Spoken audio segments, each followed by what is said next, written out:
Hello friends, and welcome back to the Atelier, or the studio. This is my Reverie Melodies bullet journal, which I've been using for watercolors and things. So I figured that I would give you guys a walkthrough to show you what I've done with it so far. I have gouache paint all over my hands and it reactivates with water. And my hands are a little wet, so that's interesting. Here's the first page here, just my name. And then this one, more of my name.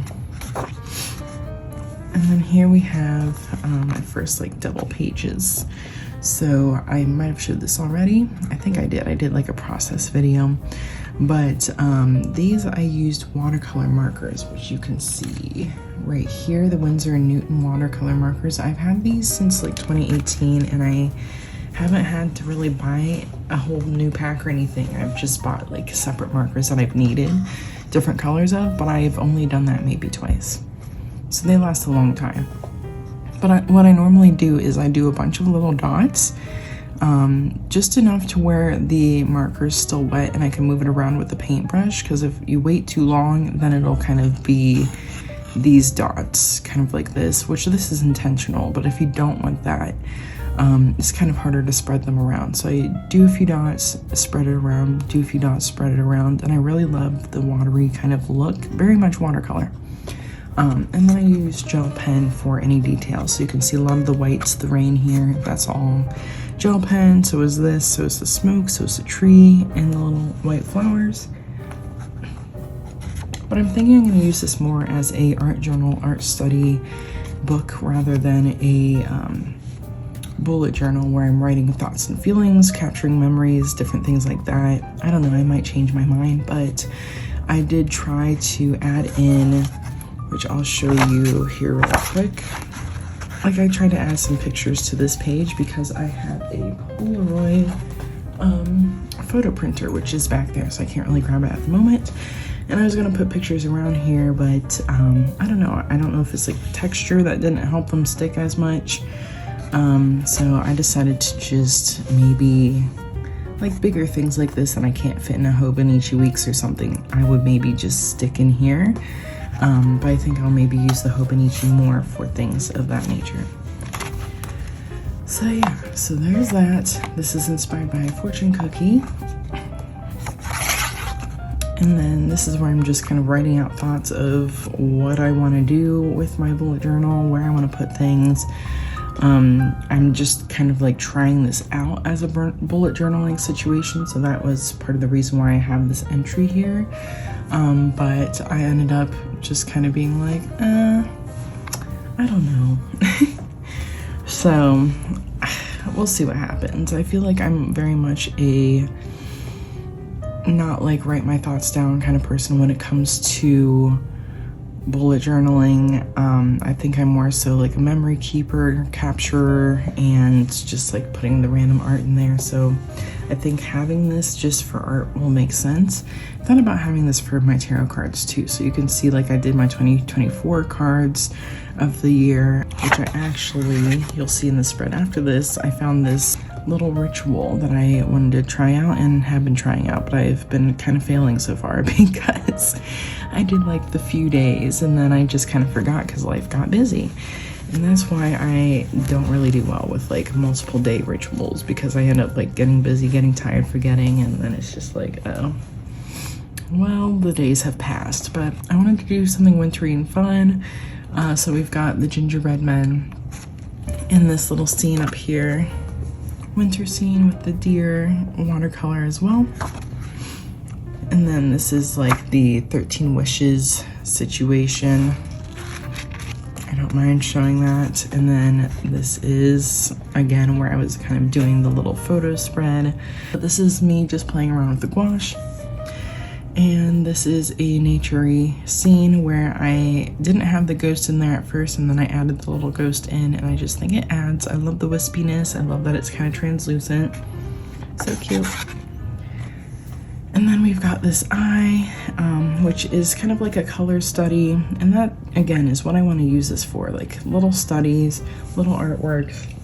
Nothing where I'm attached to a canvas. I feel like this is so much smarter, so much easier, you know, kind of similar to digital artwork where I'm not having to worry about how much space I'm utilizing for all these different things. And I can just, you know, put tons of artworks in here and I'm not saving canvases. Or I can do a ton of digital artwork and just save it in a hard drive or a SSD. So many opportunities for creating a ton of artwork, creating artwork I like, and saving it as a keepsake without having tons of canvases.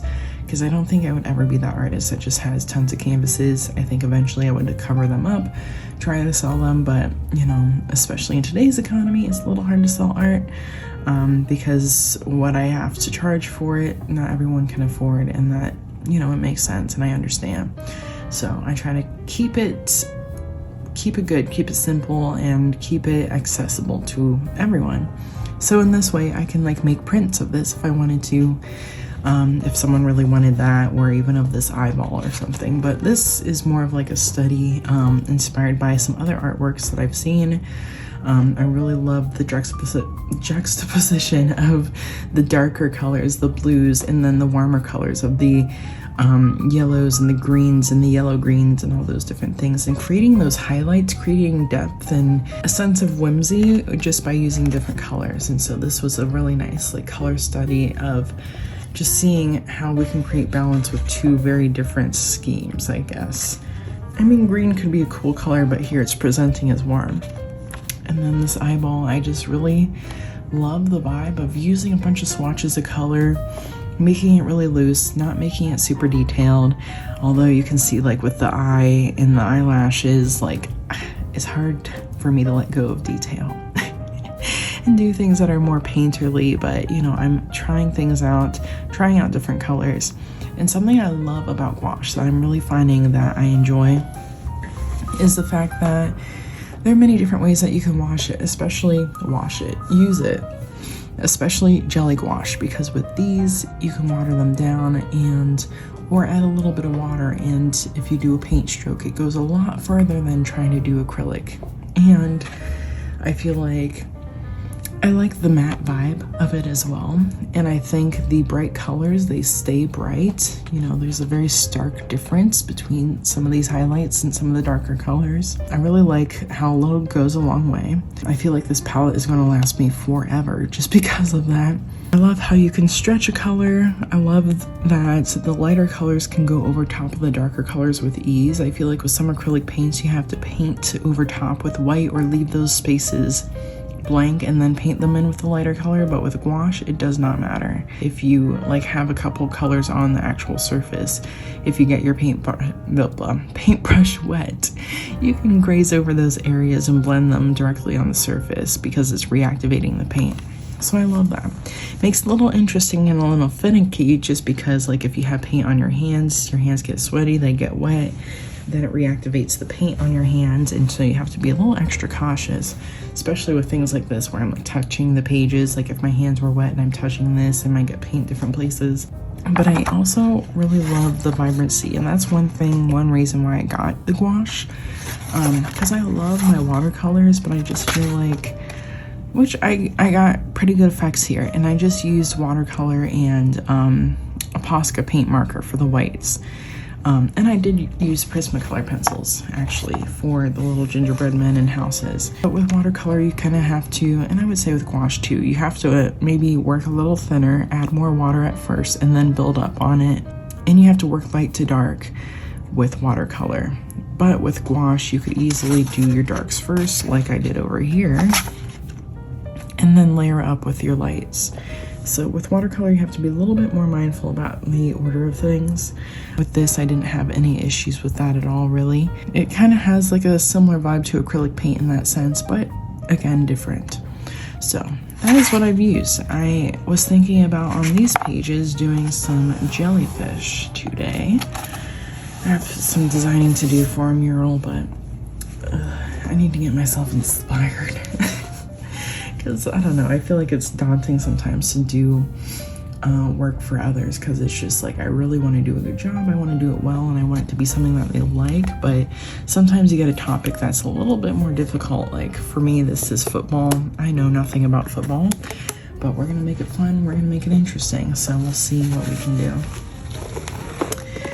And this is the palette that I've been using. I just got it yesterday, so I played with it yesterday. But I recommend, there are bright colors, it's smooth and silky, it is quick drying. I love the design, and the palette fits right in there, which makes me nervous because I just feel like, and I bumped the camera, I don't want any of the colors to get mixed in with any of these other colors, which right now it's looking like we're okay, but I opened this a little bit ago and I did have a little splotch of something there. But yeah, people say not to wash this though, because you can still use the paint on the palette. I love that idea and I agree with it, but also at the same time, I'm like, I think if there's like moisture in here, it could reactivate some of these here, and I think that's why I found a little splotch in there. I wish I could set it like this, but I think if I did, these little divots would go into the paint, and I don't want that. So kind of navigating through how I want that to be set up. But it comes with all these colors, which are perfect. Like, I thought this was the perfect palette for me. I really like some bright colors, some pastel-y colors I can turn into pastel. And then it has some of your gouache brushes in there, which I thought they were really nice brushes. I liked working with them. They worked really well. I love a good rounded brush, and that one is a good rounded brush. There's more of a like a squoval sort of brush and then a flat brush in there. So some great options, But I have some washi tape coming that will be in my shop here very soon, actually. And I think I'll see if I can show you the designs, because I was like, I don't know if I want to show until they are actually here. Might be a little while, but I'll show you what I did. So I'll show you the sticky notes, and then I'll show you the washi tape when it is closer to arrive, or when it does arrive actually. But so here are, well, this one I haven't had printed yet, but I plan to get it printed here very soon. It's this little cake guy. He's kind of top heavy, so it kind of feels like he's gonna topple over. He has sprinkles for his eyebrows, but super cute. I'm excited for that one. And then here's my next one. This one I did have printed, and it should be coming, I don't know, sometime here soon. But we've got little raspberry guy, so cute, just chilling, laying sideways. So I think that'll be a nice fun one to have.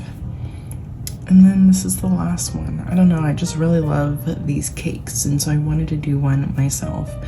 And it's more of like a wavy blob here.